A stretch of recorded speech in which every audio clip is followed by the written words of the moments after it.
चलिए दोस्तों, आज हम जानते हैं भारत के 5 प्राचीन वैज्ञानिकों के बारे में, जिसमें हमारी सूची पर पहले नंबर पे हैं बौधायन। बौधायन भारत के प्राचीन गणितज्ञ और शुल्ब सूत्र तथा श्रोत्र सूत्र के रचयिता थे। ज्यामिति के विषय में प्रमाणिक मानते हुए सारे विश्व में यूक्लिड की ही ज्यामिति पढ़ाई जाती है, मगर यह स्मरण रखना चाहिए कि महान यूनानी ज्यामिति शास्त्री यूक्लिड से पूर्व ही भारत में कई रेखा गणितज्ञ ज्यामिति के महत्वपूर्ण नियमों की खोज कर चुके थे। उन रेखा गणितज्ञों में बौधायन का नाम सर्वोपरि है। उस समय भारत में रेखा गणित तथा ज्यामिति को शुल्ब शास्त्र भी कहा जाता था। हमारे दूसरे नंबर पे जो वैज्ञानिक हैं उनका नाम है चरक। ऋषि चरक एक महर्षि एवं आयुर्वेद विशारद के रूप में विख्यात हैं।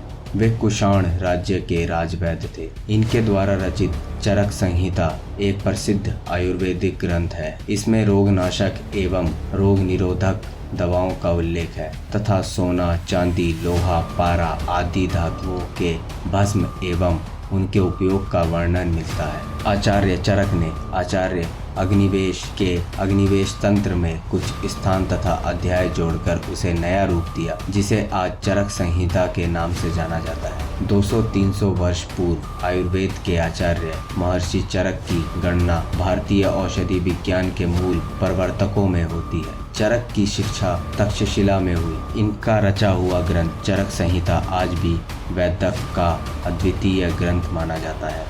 तीसरे नंबर पे हैं हमारे जीवक कौराम्बच्च।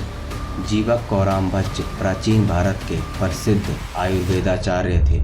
अनेक बौद्ध ग्रंथों में उनके चिकित्सा ज्ञान की व्यापक प्रशंसा मिलती है। वे बाल रोग विशेषज्ञ थे। वे महात्मा बुद्ध के निजी वैद्य थे। वे बिंबिसार के शासनकाल में मगध की राजधानी वर्तमान राजगीर में एक गणिका के रूप में जन्मे थे। जन्म के पश्चात लोक लाज से बचाने हेतु उन्हें एक कूड़े के ढेर पर फेंक दिया गया था। सौभाग्य से उस पर सम्राट बिंबिसार के पुत्र कुमार अभय की दृष्टि पड़ गई थी। कुमार ने उनके जीवन की रक्षा की तथा अपनी देखरेख में उनके भरण पोषण का प्रबंध कर दिया।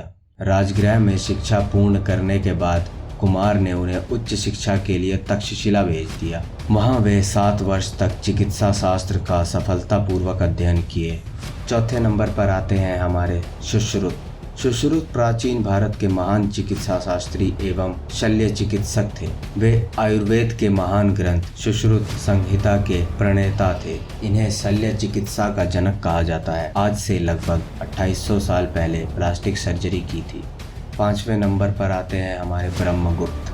ब्रह्मगुप्त प्रसिद्ध भारतीय गणितज्ञ थे। वे तत्कालीन गुर्जर प्रदेश भीनमाल के अंतर्गत आने वाले प्रख्यात शहर उज्जैन वर्तमान मध्य प्रदेश की अंतरिक्ष प्रयोगशाला के प्रमुख थे और इस दौरान उन्होंने 2 विशेष ग्रंथ लिखे, जिनमें से एक है ब्रह्मास्फुट सिद्धांत सन 628 में और खंडखाद्य व खंडखाद्य पद्धति सन 665 ईस्वी में। ये अच्छे वेदकर्ता थे और इन्होंने वेदों के अनुकूल भगणों की कल्पना की है। प्रसिद्ध गणितज्ञ ज्योतिषी भास्कराचार्य ने अपने सिद्धांत को आधार माना है और बहुत स्थानों पर इनकी विद्वता की प्रशंसा की है। मध्यकालीन यात्री अल-बरूनी ने भी ब्रह्मगुप्त का उल्लेख किया है।